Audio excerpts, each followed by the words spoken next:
Before we start the video this week, we want you to let us know which team you want us to have a look at for next week's episode of Print to Pitch. Will it be the Fanath Chaos Chosen team or the Brute Fun Lizardman team? Let us know in the comments below. Hey everybody, Ben here for the Bonehead podcast and welcome to Print to Pitch. This is our series where we have a look at all things 3D printing for Blood Bowl. We're looking at teams, we're looking at Patreons, we're looking at star players, we're looking at big guys, and most importantly of all, we're looking at stuff that has no right being included in Blood Bowl, but works really well. Now, today we are going to be having a look at part 1 of this month's Punga Patreon. So this is Savage Orcs. Now, I am a huge fan of Savage Orcs. I wanted a Savage Orcs team in Blood Bowl for quite a while. They released the Corn roster, and now Punga have released these models which massively fit in an Orc team and the Corn roster. Now, the way they structure their Patreon is they release a team over probably about 2 months. Each Patreon month is probably about £10, so it ends up being about £20 for a team, which is basically what you pay for an STL team in Blood Bowl. So what we're going to do today is we are going to have a look at the STLs, have a look at the pre-supports, and most importantly, have a look at the printed models themselves. So in the first part of the Punga Patreon Savage Orc team, you get all these guys here. So in this release, there was 8 dudes, and they are roughly broken down into positionals. So you've got this guy here and this guy here with the extra kind of not armor bits, but what looks to be like a bamboo or shaggy shoulder pads. Those are the blockers. Those are your Black Orc blockers. Sorry, big and blockers if you are playing in an Orc team. Then we've got 2 blitzers in this release as well. These are the guys here with knuckle dusters and shoulder pads. Now, when it comes to the models looking and feeling differently, they are very similar. Now, the good thing is that the blockers have got the tusks, they've got that shaggy element to their shoulder pads, so they are actually pretty easy to tell apart. And what we've also got here are 5 line orcs too, which are all these kind of unarmored and very savage looking guys. Now, we've printed some of these out at a couple of different scales as well to make sure that we get a good idea of what we want from them. But before we look at the models, let's have a look at the STLs. Okay, so let's have a look at the first of the Orc Blitzers. So the Blitzer here is defined by it's the right hand shoulder pad, basically. Now, we've got the knuckle dusters as well, but actually I don't think the knuckle duster is as good a way to define the model as the other parts of the sculpting. So yeah, these guys have got the shoulder pads that identifies them as the blitzers, and when they're printed out and painted up, actually it's a really good way to do it. If you can get some color in on there as well to kind of identify their position, it will help massively. But I mean, let's look at the sculpting. Punga are not new to STL teams. They've been doing this now for quite a while. I think their Patreon's been going on for over a year actually. And when you look at their sculpting, actually they're quite simple sculpts, which is brilliant if you want to get a team painted up really quickly. Now, when you look at this, there's not a huge amount of detail, and it's a very difficult aesthetic to go with. They're Savage Orcs. They're not supposed to have a lot of armor. They're not supposed to have a lot of stuff. Now, what I do like about this model is these models in general are the faces, because they've got kind of that half vampire compressed looking orc face, not the crooked nose one, not the kind of Mordor orc one. These look like, I guess the best way to describe it is really feral Games Workshop orcs. And given that this is a team based on feral, psychopathic, frenzied orcs, then actually I think they've absolutely nailed the aesthetic. So we've got 2 blitzers. Let's boot up the second blitzer here. No, that's going to open it in the wrong window. Let's drag him in there. Let's get rid of you. Let's bring you up. So we've got 2 blitzers in this pack, and as you can see, the posing is quite different. The style is very similar, however, but this guy has got a wonderful little skull hat. You've still got that pad on the right hand side, you've still got the knuckle duster to kind of define him as a blitzer, but the posing is very different, and because of that, actually it stands out pretty well as being a blitzer. But we are here to look at the very cool models, which are the blockers. So let's just bounce this blocker up. Let's do it properly then. Put him on his head. That's not a terrible idea, I guess. Okay. Apparently you are joining me to just watch me fail at Chitubox. Okay, so we've got the blocker model here. Now there's a ton more detail on the blocker models. Size-wise, they are exactly the same size as the Blitzers. So when I printed mine, naturally I upscaled them a bit because, quite frankly, what's the point in printing things if you can't scale things up and down? But the level of detail is much, much more impressive on the blocker models. You've got both arms, you've got the stabbing blades. I like the way that they're designed as essentially a chunk of flint, okay, because we've got this kind of prehistoric vibe. These are cave dwelling folks. Now, with that said, we've got these little shaggy kind of bamboo things over their shoulders to give them that kind of tribal element, but you can see the different kind of styles between the Blitzers here on the right hand side and the blockers here on the left. You've got those fancy shoulder pads. The Blitzers have got the one shoulder pad there. Now, size wise, you want the Black Orc blockers to be a little bit bigger, but they're not. So if you see, when it comes to the size of all these players, they're all exactly the same size. Now let's grab one of the linemen. So there's 4 linemen, 2 blockers and 2 Blitzers. I think there's supposed to be an extra lineman, but I downloaded this on day 1. I don't think they'd added it into my grouping yet. That's not the end of the world. Right, let's see if I can remember to do this correctly. All right, long way around, but that'll do. So we've got linemen here, and again, the design aesthetic carries over. You've got the same kind of vampire orc face. We've got the bones. We've got the bits of flint. You've got the excellent like orc muscles. Now this guy is actually even bigger still, which is fine because you can scale them up, you can scale them down. Now the great thing about this is that they do in fact come pre-supported as well. So we're going to have a look at some of the pre-supports now. Punga have got better with their pre-supporting, a lot better. The first Dwarf team was a very tough sell. These, however, perfect. I had one failure on one of them, and it was because one of the feet just genuinely weren't supported. Now, I was able to go in once I realised, because the thing printed out with just a foot missing in that entire flat palette that you get from a failed print. If I can remember, and I can find the photo, I'll put it over here now, somewhere. We'll try. But if you look at these supports, actually, the touch points are really limited. Now, they go always massively heavy on the feet bit there, but the way I do my prints, I always use hot water, which gives it it kind of just softens up all the supports quite a lot. So you can kind of wash with the alcohol, chuck in the hot water, take off the supports, wash with alcohol again. That hot water basically cleans up the model but softens the resin so that when you peel it off, you're in a pretty good stead. Now when it comes to these guys, we've got things like the hair on the back, so you do have to be very careful. But in fact, if we look at the hair piece here, you can see that they're using quite small supports on those areas. Now I only had a single fail, so I had, you know, generally speaking, this was quite a good experience for me. And then we've got, let's grab one of the blockers as well supported, because there is a couple of things that I think is worth saying. The first thing, and the thing you will probably notice, is how massive the rafts are on these models. If you're like me, you like to fill up your plate as much as possible. Now, I have done this, and if you complete your model, if you complete your footprint and it goes outside of it, like it's got right here, so in that red zone there, it won't print it. It's not a problem. It's a bit weird, and it feels really awkward trying to jam stuff on a plate without yeah, absolutely messing up the screen there, without kind of wanting everything to be on the plate. But if you do go outside that, basically anything that's red just won't print at all.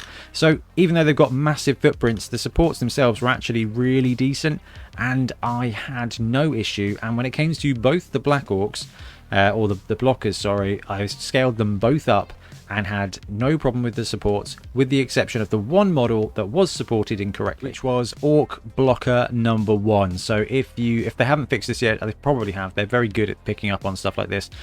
You will notice as you move this model around that actually that left hand there is just completely unsupported.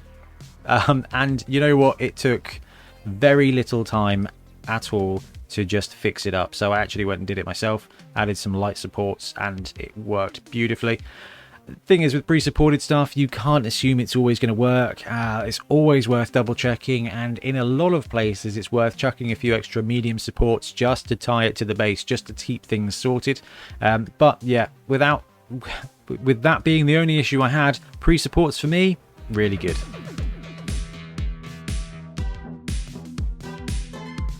Okay, so let's have a look at some of the models that I have printed out. So I printed these out on my Mars 2 Pro with bog standard settings and bog standard resin. And these were all from the pre-supported files.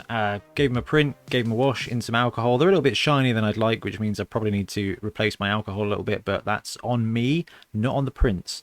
So there's a little bit there where you can see some of the supports from on the hair, but the details come up absolutely beautiful. These are really good models. So we've got the blockers here. Now you can clearly see this guy is just an ordinary dude. We've got these guys here with the fancy shoulder pads, which make them stand out quite handsomely as blockers, I think. Now, one thing I did do was I was good and I remembered to retain the failed print. So this is the guy, this is blocker 1 with one arm. Now I kept the model because actually I'm going to be able to do something with this. I'll break off the resin and I'll either grab a claw or a bit of a 40k arm or something like that, and then actually I've got myself another kind of blocker. Now, the downside is that actually the blockers were a bit smaller than I was expecting them to be. Now, the detail, brilliant. The sculpting, brilliant. And with a print, I mean, the teams come out really, really nicely, really, really easily, because they're just really easy to do. Now, a simple bit of undercoating and it brings up all the detail. The good thing about doing it this way is it does highlight some of the pock marks that you get from supports. So there's a little bit of support issue here on his shoulder. There's a little bit of a pock mark there on his foot, but that's really no different than what you'd have with a plastic model when it comes to mold lines or how they're mounted on the sprues. So they came out really nicely. Now, what I did do, in fact, I've got two of the same model here, is I upscaled the blocker by 10%. So this is standard printing size, and this is 10% up. And the mass wise, a lot bigger, and I think you need to upscale the blockers to make them look like actual blockers. Now, when they're lined up with standard linemen, the linemen themselves are actually quite big, so there is a little bit of size disparity, but this is where it doesn't matter too much in Blood Bowl. You know, actually you can paint a stripe on the base to indicate that they are blockers. The fact that these guys have got massive shoulder pads and back harnesses there, and these guys don't, should be more than enough to differentiate them in a game.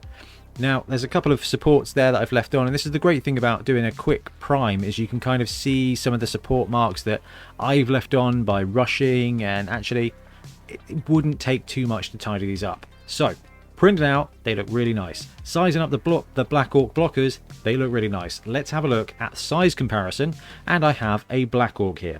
So I tell you what, we'll start with the lineman. So, Line Orc, height-wise, bigger than a strength 4-piece. Mass-wise, actually these guys are quite big, but again, they are evidently not armored up. In fact, when we bring over a human, that size is actually a little bit more exaggerated. So I guess one of the learns for me here is that if you're willing to risk the pre-supports being scaled down, or you're quite happy just supporting your own models, I would probably print the lineman at 90% scale. This guy is massive compared to a strength 3 human, so this is one of the nobility throwers. This guy is absolutely ginormous, and when it comes to the blockers, actually they line up against those against the Orc linemen at the same size. It almost feels like I've scaled them up, but I didn't. In fact, did I? No, I didn't. Those are two different models, and you can see 100% scale. Now, with this guy being scaled up 10%, his head is bigger. The amount of mass he's got is much bigger. And when you line up against a Black Orc, this guy looks the part. So definitely 110% for the blockers there. When it comes to the linemen, they line up nicely. So that's standard size. Now, the actual lineman here against strength 4 is probably a bit too similar, and again, that's what we're talking about when it comes to the lineman. So it's important to print out and paint something, and I started doing some painting on these guys, and they have been brilliant fun to paint. So this took absolutely no effort at all. I did it the other week, a couple of weeks ago maybe, I'm not sure, and it was a very simple job. I just sprayed these guys down, had a bit of a slightly watered down green wash over the top to create that flesh kind of effect. Then, because I wanted this to have kind of a dirty vibe, as most of my models do, I used Seraphim Sepia because I thought it would actually add a little bit more of a human tone, a yellowish tone, a little bit of detail on the face. I've obviously got some more highlights and stuff to do, a little bit of red on the shoulder pad. So this is one of the blitzers. Now, when it comes to size-wise, actually, the blitzers are supposed to be strength 3, and when they line up to a human, yeah, you know what, orcs are supposed to be a bit chunkier than men. That works nicely. This guy lined up to a black orc blitzer. It's a bit dubious, but orc blitzers, they're supposed to be chunky. And next to a scaled up blocker, this is where it starts to work. So the scaled up blocker, absolutely perfect. The blitzer at standard scale, perfect as well. It's an interesting one. It's the first half of the set. We don't know if there's going to be a troll. We don't know if we're going to get a goblin. We don't know if we're going to get a thrower. So it could be that this team is left a little bit unfinished. But the great thing is that so far, because of the different pieces of model that you've got, alright, these guys don't have horns, but a couple of horns added to the shoulder pad, and they'll quite happily be your corn dogs from the corn team. You've got these frenzy looking lineman dudes. They're good to go as your corn normal dudes.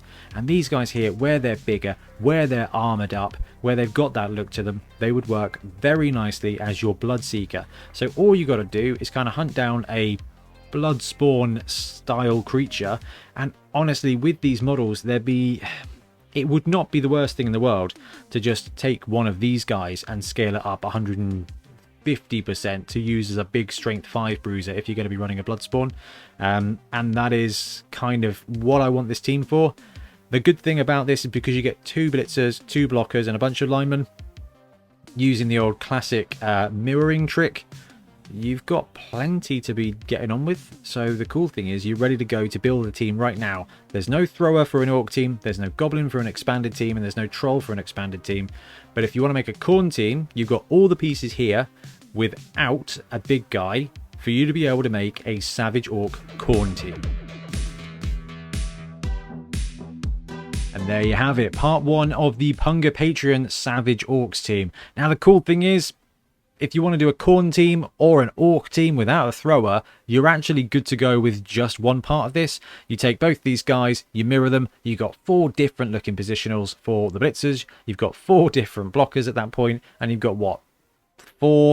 10 different linemen? So you're good to go. If you want a corn team, if you want an orc team, 1 month of this will get you something very different. Now, if you've got a printer, if you are in the market for something different, they're actually really good fun to paint, really easy painting. I really am enjoying going through this, and this is the team that I'm actually probably going to finish, unlike some of the others, because they are an absolute doddle to paint. So very good so far. Intrigued to see what positionals they'll flesh out and how they'll look, but for me, part 1 is looking pretty good. Guys, let me know what you think in the comments below. Let me know what you think of the Punga team, and then probably most importantly, let me know if you want to look at the Brute Fun Lizardman team or the Fanath Chaos team next, because we've got both printed, ready to go, and I want to do both, but I want to know which one you want me to paint up a model for first, because I need to prioritize my painting time. Anyway, I'm going to wrap up now. Thank you very much for watching. We'll be back soon with more Blood Bowl content. Happy painting. Thanks very much for watching. We really appreciate your support. If you want to help support the channel even further, please like and subscribe, or come join us on our Patreon. We have early access to content, we get loads of feedback from you guys, and we try and do competitions as much as we can. Or you can get yourself some Bonehead podcast merch on our Spreadshirt site. So if you want to support a team, especially for the Bonehead Championship, you can pick up a shirt, a mug, things like that. It all helps support the channel, and we really appreciate it. Anyway, links below. Thank you very much. Happy blocking.